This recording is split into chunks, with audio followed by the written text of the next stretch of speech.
Hi students, welcome to Acharya Entrance Coaching Center online classes. Myself Vishnu, ഞാൻ നിങ്ങളുടെ physics അധ്യാപകനാണ്. നിങ്ങളെല്ലാവരും സുഖമായിരിക്കുന്നു, സേഫ് ആയിരിക്കുന്നു കരുതുന്നു. 10ാം ക്ലാസ് എക്സാം കഴിഞ്ഞിട്ട് നിങ്ങൾ +1ലേക്ക് കടക്കാൻ പോവുകയാണ്.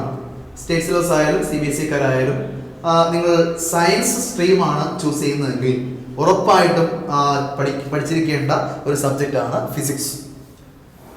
നിങ്ങൾക്ക് വേണമെങ്കിൽ കമ്പ്യൂട്ടർ സയൻസ് ചൂസ് ചെയ്യാം. ആ സമയത്ത് ബയോളജി ഒഴിവാക്കിക്കൊണ്ട് സയൻസ് പഠിക്കാം.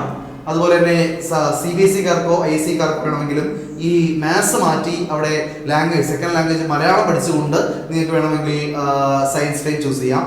പക്ഷേ ഏത് സയൻസ് സ്ട്രീം പഠിച്ചാലും ഫിസിക്സ് എന്ന് പറയുന്ന ചാപ്റ്റർ പോർഷൻ അല്ലെങ്കിൽ ഫിസിക്സ് എന്നുള്ള സബ്ജക്റ്റ് മാറ്റിക്കൊണ്ട് ഫിസിക്സ് പേപ്പർ മാറ്റിക്കൊണ്ട് നിങ്ങൾക്ക് സയൻസ് സ്ട്രീം പഠിക്കാൻ പറ്റത്തില്ല. അപ്പോൾ അത്രയ്ക്കും ഇമ്പോർട്ടൻ്റ് ആയിട്ടുള്ള ഒരു സബ്ജക്റ്റാണ് ഫിസിക്സ്. ഇമ്പോർട്ടൻ്റ് മാത്രമല്ല, ഇതിലെ സയൻസ് സ്ട്രീമിലെ ഏറ്റവും ബുദ്ധിമുട്ടുള്ള വിഷയങ്ങളിൽ ഒരെണ്ണമാണ് ഫിസിക്സ്. ഈ ഫിസിക്സ് ബുദ്ധിമുട്ടാണെന്ന് പറയാൻ കാരണം എന്താണെന്ന് വെച്ചാൽ കാൽക്കുലസ് എന്ന് പറയുന്ന ഒരു മാത്തമെറ്റിക്സിലെ കാൽക്കുലസ് എന്ന് പറയുന്ന ഒരു പോർഷൻ നിങ്ങൾക്ക് ഫിസിക്സിനകത്ത് കൂടുതലായിട്ട് ഉപയോഗിക്കുന്നുണ്ട്. പക്ഷേ പ്രശ്നം എന്താണെന്ന് വെച്ചാൽ ഈ കാൽക്കുലസിനെ കുറിച്ച് നിങ്ങൾ കൂടുതൽ ഡീറ്റെയിൽ ആയിട്ട് പഠിക്കുന്നത് സെക്കൻഡ് ഇയറിലാണ്, +2ലാണ്. +1ൽ കാൽക്കുലസിനെ കുറിച്ച് ഒന്നും പഠിക്കുന്നില്ല. മാത്സിലെ സെക്കൻഡ് ഇയറിലെ ഒരു 5 ചാപ്റ്ററോളം നിങ്ങൾ ഈ കാൽക്കുലസിനെ കുറിച്ച് പഠിക്കുന്നുണ്ട്. പക്ഷേ അതെല്ലാം ആ ചാപ്റ്ററിലെ 5 ചാപ്റ്ററിലെ കുറച്ച് കാര്യങ്ങളെല്ലാം നിങ്ങൾ ഫസ്റ്റ് ഇയർ മുതലേ ഉപയോഗിച്ച് തുടങ്ങുന്നുണ്ട് ഫിസിക്സ്. അപ്പൊ അതുകൊണ്ട് തന്നെ നിങ്ങൾക്ക് കൺസെപ്ച്വൽ ക്ലാരിറ്റി കിട്ടാൻ വേണ്ടി കുറച്ച് ബുദ്ധിമുട്ടായിരിക്കും ആദ്യത്തെ ഭാഗങ്ങളിൽ. അതുകൊണ്ട് തന്നെ വളരെ വ്യക്തമായിട്ട് വളരെ നന്നായിട്ട് പഠിച്ചില്ല എന്നുണ്ടെങ്കിൽ നിങ്ങൾക്ക് ആദ്യമേ തന്നെ പാടാവാൻ സാധ്യതയുള്ള ഒരു ടോപ്പിക്കാണ്, ഒരു പേപ്പറാണ് ഫിസിക്സ്. ഫിസിക്സിനെ കുറിച്ച് പറയുകയാണെങ്കിൽ നിങ്ങൾ 8ലും 9ലും 10ലും പഠിച്ച കാര്യങ്ങളുടെ ഒരു കൂടുതൽ കാര്യങ്ങൾ, കുറച്ച് എക്സ്പാൻഡബിൾ ആയിട്ടുള്ള സ്റ്റഡിയാണ് നിങ്ങൾക്ക് +1ലും +2ലും പഠിക്കേണ്ടത്. നിങ്ങൾ 8th മുതലേ പഠിക്കുന്നു, നിങ്ങൾ ഫോഴ്സ് പഠിക്കുന്നുണ്ട്, അതുപോലെ മോഷൻ പഠിക്കുന്നുണ്ട്, അതുപോലെ നിങ്ങൾ ഫ്ലൂയിഡ്സിന്റെ പ്രോപ്പർട്ടീസ് പഠിക്കുന്നുണ്ട്, ഇലക്ട്രിസിറ്റിയെ കുറിച്ച് പഠിക്കുന്നുണ്ട്, ഗ്രാവിറ്റേഷനെ കുറിച്ച് പഠിക്കുന്നുണ്ട് 9th. ഈ കാര്യങ്ങളുടെ എല്ലാം ഒരു എക്സ്പാൻഡഡ് രൂപം അല്ലെങ്കിൽ കുറച്ച് വൈഡ് ആയിട്ട് പഠിക്കുന്ന ഭാഗമാണ് +1 ആൻഡ് +2. കുറച്ചും കൂടെ മാത്തമെറ്റിക്കൽ അപ്രോച്ച് കൊണ്ടുവന്ന് ഞാൻ നേരത്തെ സൂചിപ്പിച്ചതുപോലെ തന്നെ കാൽക്കുലസിന്റെ ഒരു അതിപ്രസരം ഈ ഫിസിക്സിനകത്ത് ഉണ്ടാവുന്നുണ്ട്. അപ്പോൾ പഠിപ്പിക്കുമ്പോഴെല്ലാം നമ്മൾ ഈ കാൽക്കുലസ് ഉപയോഗിക്കേണ്ടി വരുന്ന സാഹചര്യങ്ങളിൽ കുറച്ച് മാത്തമെറ്റിക്സ് കൂടെ പഠിപ്പിച്ചിട്ടാണ് നിങ്ങൾക്ക് +1ലെ ഫിസിക്സിലേക്ക് നമ്മൾ കടക്കുന്നത്. അപ്പൊ ഇതൊരു ഇൻട്രൊഡക്ടറി ക്ലാസ് ആയതുകൊണ്ട് ഞാൻ ആദ്യം എന്തൊക്കെയാണ് നിങ്ങൾക്ക് ഈ വർഷം പഠിക്കേണ്ടതെന്നും എങ്ങനെ പഠിക്കണമെന്നും ഒന്ന് എക്സ്പ്ലെയിൻ ചെയ്യാം. ഓക്കെ, അപ്പൊ ഇനി നമ്മൾ കടക്കാൻ പോകുന്നത് നിങ്ങൾക്ക് ഏതൊക്കെ ചാപ്റ്റേഴ്സ് ആണ് നിങ്ങൾ പരിചയപ്പെടാൻ പോകുന്നത് ഈ +1ൽ എന്നുള്ളതാണ് നോക്കാൻ പോകുന്നത്. +1 കംപ്ലീറ്റ് ആയിട്ട് ബേസിക് ആയിട്ടുള്ള ഫ്ലൂയിഡ്സ്, അതുപോലെ ഫ്ലൂയിഡ് ഡൈനാമിക്സ്, അങ്ങനെയുള്ള കാര്യങ്ങളും മോഷൻ, അങ്ങനെയുള്ള കുറച്ച് കാര്യങ്ങളാണ് നിങ്ങൾ പഠിക്കാൻ പോകുന്നത്. പക്ഷേ +2 ആകുന്ന സമയത്ത് കംപ്ലീറ്റ് കാര്യങ്ങളും ഇലക്ട്രിസിറ്റി അല്ലെങ്കിൽ ഇലക്ട്രോൺസ് അങ്ങനെയുള്ള സെക്ഷനിലേക്ക് മാറും.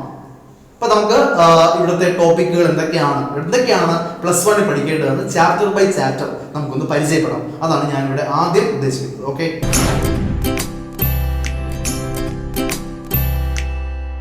ഫിസിക്സിലെ ആദ്യത്തെ ചാപ്റ്റർ ആയിട്ട് വരുന്നത് ഫിസിക്കൽ വേൾഡ് ആണ്.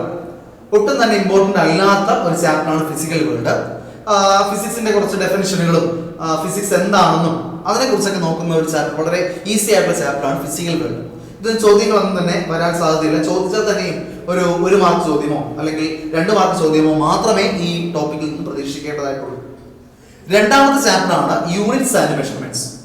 പേര് സൂചിപ്പിക്കുമ്പോൾ തന്നെ യൂണിറ്റുകളെ കുറിച്ച്, ഓരോ ക്വാണ്ടിറ്റികളെ കുറിച്ച്, നമുക്ക് ഫിസിക്സ് തന്നെ ഫണ്ടമെന്റൽ ക്വാണ്ടിറ്റീസും ഡെറൈവ്ഡ് ക്വാണ്ടിറ്റീസും ഉണ്ട്. അങ്ങനെ ഫിസിക്കൽ ക്വാണ്ടിറ്റികളെ കുറിച്ചുള്ള സ്റ്റഡി, അവരുടെ മെഷർമെന്റുകളെ കുറിച്ചുള്ള സ്റ്റഡിയാണ് ഈ രണ്ടാമത്തെ ചാപ്റ്റർ. അത് ഇമ്പോർട്ടൻ്റ് ആണ്. നിങ്ങൾക്ക് യൂണിറ്റുകളെ കുറിച്ചും ഡയമെൻഷനെ കുറിച്ചുമൊക്കെ, അതുപോലെ സിഗ്നിഫിക്കന്റ് ഫിഗേഴ്സിനെ കുറിച്ചുമൊക്കെയാണ് ഈ രണ്ടാമത്തെ ചാപ്റ്റർ വരാൻ പോകുന്നത്. കൂടുതൽ പാടൊന്നുമല്ല, എളുപ്പം തന്നെയാണ്. വളരെ ഈസി ആയിട്ടുള്ള ചാപ്റ്ററാണ്. കുറച്ച് എന്നാൽ എക്സാം പോയിന്റ് ഓഫ് വ്യൂ ചോദ്യങ്ങൾ വരുന്ന ഒരു ചാപ്റ്ററാണ് യൂണിറ്റ്സ് ആൻഡ് മെഷർമെന്റ്സ്. മൂന്നാമത്തെ ചാപ്റ്ററിലേക്ക് പോവാം. മൂന്നാമത്തെ chapter motion along a straight line. നമ്മൾ മോഷനെ കുറിച്ച് പഠിക്കാൻ പോവാണ്. നിങ്ങൾ 9th ക്ലാസ് പഠിക്കും. 9th ക്ലാസ്സിൽ CBSE കാരുടെ 9th ക്ലാസ്സിൽ ഈ motion along a straight line പഠിക്കുന്നുണ്ട്. മൂവ്മെന്റിനെ കുറിച്ച്, അവരുടെ ഗ്രാഫിക്കൽ ട്രീറ്റ്മെന്റിനെ കുറിച്ച്, ഡിസ്പ്ലേസ്മെന്റ് അല്ലെങ്കിൽ position time graph, velocity time graph, പിന്നെ equations of motion, v equal to u plus at, s equal to ut plus half at square, അങ്ങനെയുള്ള ഇക്വേഷൻസ് ഓഫ് മോഷൻ അതെല്ലാമാണ് മൂന്നാമത്തെ ചാപ്റ്റർ വരാൻ പോകുന്നത്. നാലാമത്തെ chapter motion in a plane, കുറച്ചും കൂടെ extend ആയിട്ടുള്ള ഒരു ഇമ്പോർട്ടൻറ്റ് ചാപ്റ്റർ ആണ് മോഷൻ ഇൻ എ പ്ലെയിൻ. നിങ്ങൾ പുതിയ പുതിയ കൺസെപ്റ്റുകൾ പരിചയപ്പെട്ടു തുടങ്ങുകയാണ്. ഈ ആദ്യത്തെ 3 ചാപ്റ്ററുകളിൽ നിങ്ങൾ നേരത്തെ തന്നെ പഠിച്ചിട്ടുള്ള കാര്യങ്ങളുമായിട്ട് കണക്ട് ചെയ്യാൻ പറ്റുന്ന സാധനങ്ങളാണ്. പക്ഷേ അടുത്ത chapter motion in a plane പഠിച്ചു കഴിഞ്ഞാൽ മൂവ്മെന്റിനെ നിങ്ങൾ ഒരു സ്ട്രൈറ്റ് ലൈനിൽ പഠിക്കുന്നതിന് പകരം ഒരു പ്ലെയിനിലുള്ള മൂവ്മെന്റ് ആയിട്ട് പഠിക്കണം. ഒരു കല്ല് എറിയുന്നു, പ്രൊജക്ട് ചെയ്യുന്നു, ഒരു ബാറ്റ്സ്മാൻ ബാറ്റ് വെച്ച് ബോൾ അടിച്ച് പ്രൊജക്ട് ചെയ്യുന്നു, അങ്ങനെയുള്ള ഒരു പ്ലെയിനിലേക്കുള്ള മൂവ്മെന്റിനെ കുറിച്ചാണ് നിങ്ങൾ സ്റ്റഡി ചെയ്യാൻ പോകുന്നത്. അതുകൊണ്ട് തന്നെ അവിടെ നിങ്ങൾ ഇതുവരെയും പഠിച്ചിട്ടില്ലാത്ത വെക്ടേഴ്സ് എന്ന് പറയുന്ന ഒരു കൺസെപ്റ്റ് ഇതിനകത്തേക്ക് ഇൻട്രൊഡ്യൂസ് ചെയ്യേണ്ടി വരും. വെക്ടർ കൺസെപ്റ്റിലേക്ക് പോകേണ്ടി വരും. ആ ചാപ്റ്ററാണ് മോഷൻ ഇൻ എ പ്ലെയിൻ. അടുത്ത ചാപ്റ്റർ 5ാം ചാപ്റ്റർ ലോസ് ഓഫ് മോഷൻ. നിങ്ങൾ കേട്ടിട്ടുള്ള ചാപ്റ്റർ ആണ്. നിങ്ങൾ രസതന്ത്രം ഫിലിമിൽ മോഹൻലാലും ഈ ലോസ് ഓഫ് മോഷനെ കുറിച്ച് പറയുന്നുണ്ട്. നിങ്ങൾ അത് കേട്ടിട്ടുള്ളതാണ്. Laws of motion 3 laws of motion ഉണ്ട്. First law, second law, third law. Mohanlal ഇടയ്ക്കിടയ്ക്കൊക്കെ ബൈജൂസ് ലേണിംഗ് ആപ്പിന്റെ പരസ്യത്തിലും വന്ന് പറയുന്നുണ്ട് ലോസ് ഓഫ് മോഷനെ കുറിച്ച്.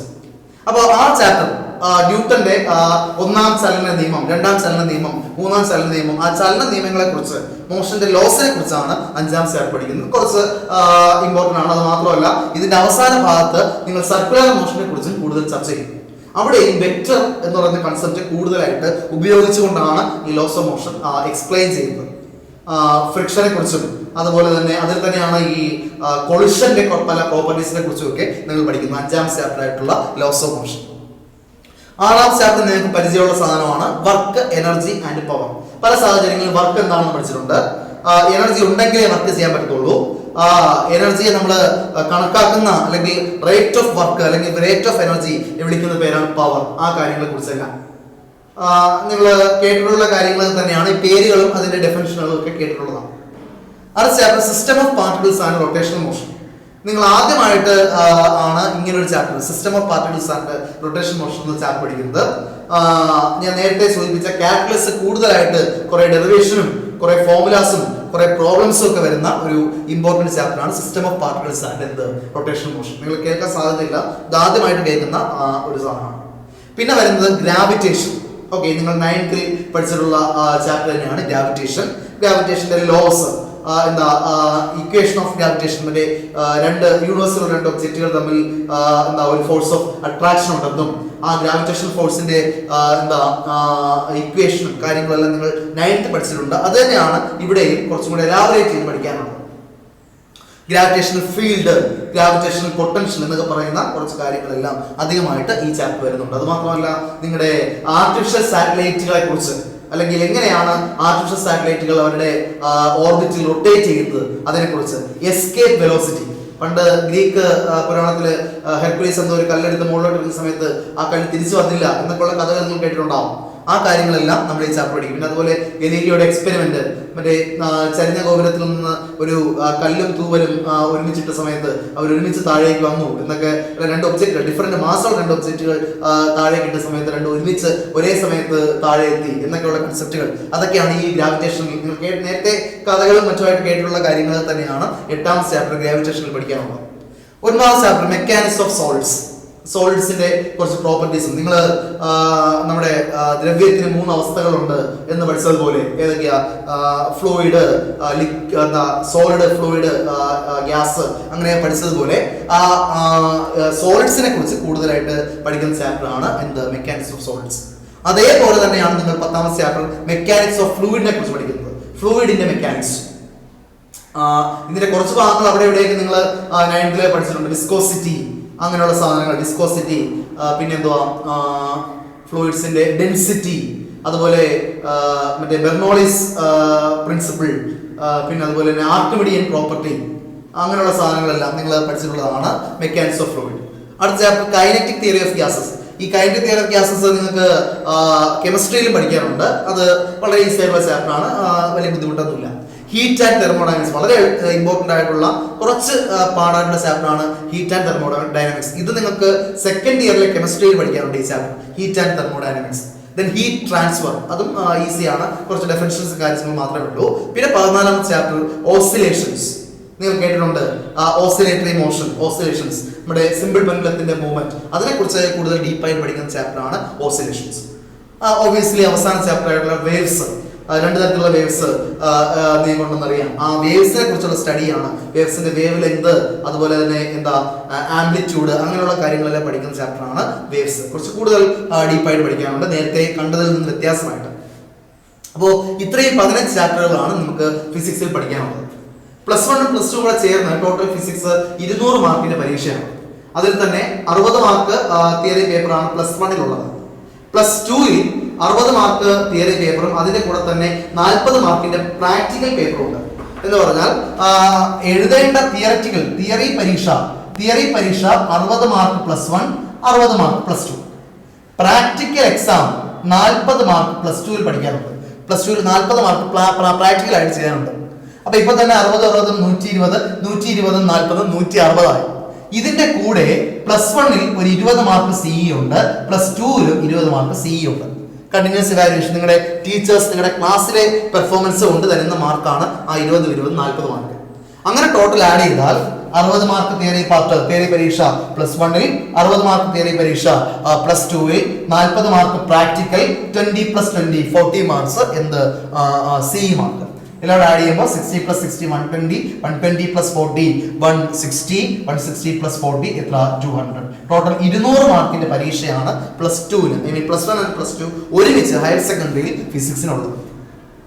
ഞാൻ നേരത്തെ സൂചിപ്പിച്ച പോലെ തന്നെ നിങ്ങളുടെ 10ാം ക്ലാസ് ആയപ്പോൾ നിങ്ങളുടെ വീട്ടുകാർ പറഞ്ഞിട്ടുണ്ടാവും നിങ്ങളുടെ ജീവിതത്തിലെ ഏറ്റവും വലിയ ടേണിംഗ് പോയിന്റ് ആണ് 10ാം ക്ലാസ്.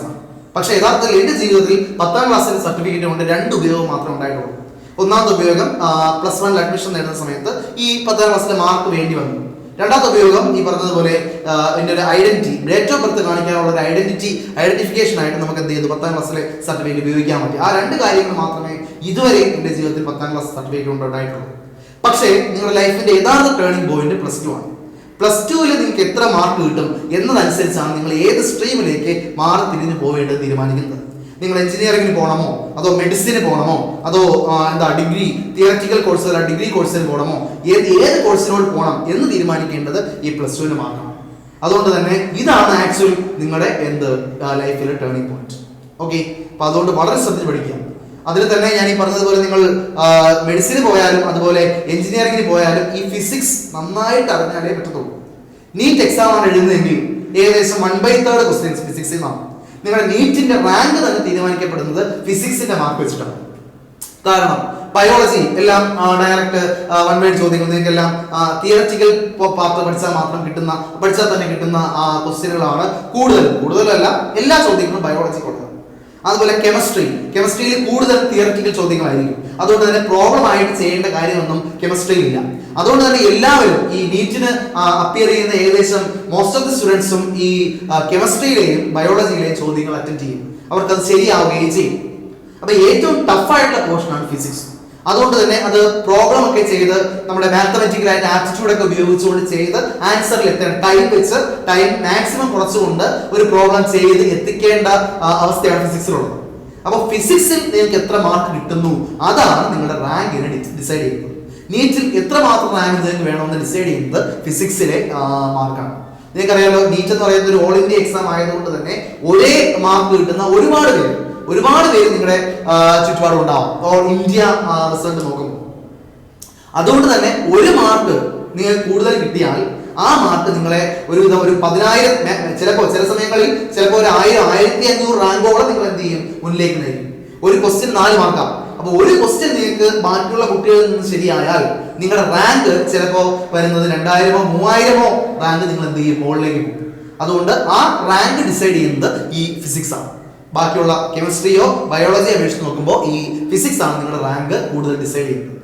അതുപോലെ തന്നെ എഞ്ചിനീയറിംഗ് ഫിസിക്സ് വളരെ ഇമ്പോർട്ടൻ്റ് ആയിട്ടുള്ള ഒരു സംഗതിയാണ്.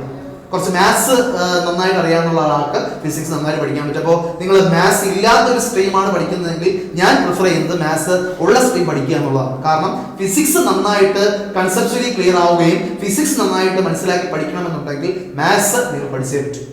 ഇനിയിപ്പോൾ നിങ്ങൾ ഡിഗ്രി കോഴ്സുകളാണ് ചൂസ് ചെയ്യണമെന്ന് വിചാരിച്ചു, ഫിസിക്സ് ആണ് മെയിനെങ്കിൽ ഫിസിക്സിന്റെ സബ് ആയിട്ട് നിങ്ങൾക്ക് മാത്സ് ഉറപ്പായിട്ട് പഠിക്കേണ്ടി വരും. അതുകൊണ്ട് തന്നെ ഈ മാത്സ് വിട്ടിട്ടുള്ള ഏതെങ്കിലും ഒരു ടോപ്പിക്കാണ് അല്ലെങ്കിൽ ഏതെങ്കിലും ഒരു സബ്ജക്റ്റ് ആണ്, ഐ മീൻ സയൻസ് സ്ട്രീമാണ് നിങ്ങൾ എടുക്കുന്നതെങ്കിൽ നിങ്ങളത് ഫിസിക്സിന്റെ മാർക്ക് കിട്ടുന്നത് നിങ്ങൾ അതിനെ സ്വാധീനിക്കും. അതുകൊണ്ട് മാക്സിമം നിങ്ങൾക്ക് മാത്സ് കുറച്ച് ടഫ് ആണെങ്കിൽ പോലും ബേസിക് ഐഡിയാസ് ക്ലിയർ ആവാൻ വേണ്ടി മാത്സ് ഉള്ള സം പഠിക്കുന്നതായിരിക്കും, മാത്സ് ഉള്ള സ്ട്രീം പഠിക്കുന്നതായിരിക്കും നല്ലത്. നീറ്റിന്റെ പാറ്റേൺ അനുസരിച്ച് നിങ്ങളുടെ +2 മാർക്ക് നീറ്റിനെ അഫക്ട് ചെയ്തില്ല. 50% മാർക്ക് ടോട്ടൽ ഓവറോൾ 50% മാർക്ക് ഉണ്ട് എങ്കിൽ നിങ്ങൾക്ക് നീറ്റിന് ക്വാളിഫൈഡ് ആവാം. നിങ്ങളുടെ +2 മാർക്കിന് ബാധിക്കത്തില്ല. +2 മാർക്ക് നീറ്റിന്റെ റാങ്കിനെ ബാധിക്കത്തില്ല. ജസ്റ്റ് ആ നീറ്റ് എക്സാം മാത്രമേ നിങ്ങളെ മെഡിക്കൽ സ്ട്രീമിലേക്ക് നിങ്ങൾ നയിക്കത്തുള്ളൂ. പക്ഷേ എഞ്ചിനീയറിംഗ് നിങ്ങൾ പഠിക്കുകയാണെങ്കിൽ അവിടെ നിങ്ങളുടെ +2 മാർക്കിന് ഇമ്പോർട്ടൻസ് +2 മാർക്ക് 50% നിങ്ങൾ എഴുതുന്ന കീമിന്റെ പരീക്ഷയുടെ മാർക്ക് 50% എടുത്താണ് നിങ്ങളുടെ ഈ കേരളത്തിലുള്ള റാങ്ക് തീരുമാനിക്കുന്നത്. ജെഇക്കാണെങ്കിൽ പോലും ഫിസിക്സിന് അവിടെ 1/3 മാക്സിമം ഒരു 1/3 പോർഷൻ ഇവിടെ നിന്നാണ് ഫിസിക്സിലെ ചോദ്യങ്ങളാണ്. അപ്പോൾ ഞാൻ ഈ പറഞ്ഞതുപോലെ ഫിസിക്സ് അത്രയ്ക്ക് ഇമ്പോർട്ടന്റും എന്നാൽ പഠിക്കാൻ കുറച്ച് കോംപ്ലിക്കേറ്റഡും ആയിട്ടുള്ള പോർഷനാണ്. ആദ്യം മുതലേ അധ്യാപകർ പറയുന്നത് കേട്ട് വളരെ സീരിയസ് ആയിട്ട് പഠിക്കുക. സയൻസ് നിങ്ങൾ ഉറപ്പിച്ചിട്ടുണ്ടെങ്കിൽ, സയൻസ് എടുക്കണം എന്ന് ഉറപ്പിച്ചിട്ടുണ്ടെങ്കിൽ വളരെ ഇമ്പോർട്ടന്റ് ആയിട്ട് വളരെ ശ്രദ്ധിച്ച് പഠിക്കേണ്ട ഒരു പേപ്പറാണ് ഫിസിക്സ്. ഓക്കെ, അപ്പോൾ ഞാൻ എല്ലാവർക്കും ബെസ്റ്റ് വിഷസ് നേരുകയാണ്. നിങ്ങളുടെ +1 നിങ്ങളുടെ ലൈഫ് ടേണിംഗ് പോയിന്റിലേക്ക് നിങ്ങൾ കടക്കുകയാണ്. അപ്പോൾ 10th നിങ്ങൾ എന്തുമാത്രം പഠിച്ചോ അതിന്റെ ഒരു ഇരട്ടി കൂടി കൂടുതൽ കോൺസെൻട്രേറ്റ് ചെയ്ത് പഠിക്കേണ്ടതാണ് +1 and +2, especially physics. Okay, best of luck.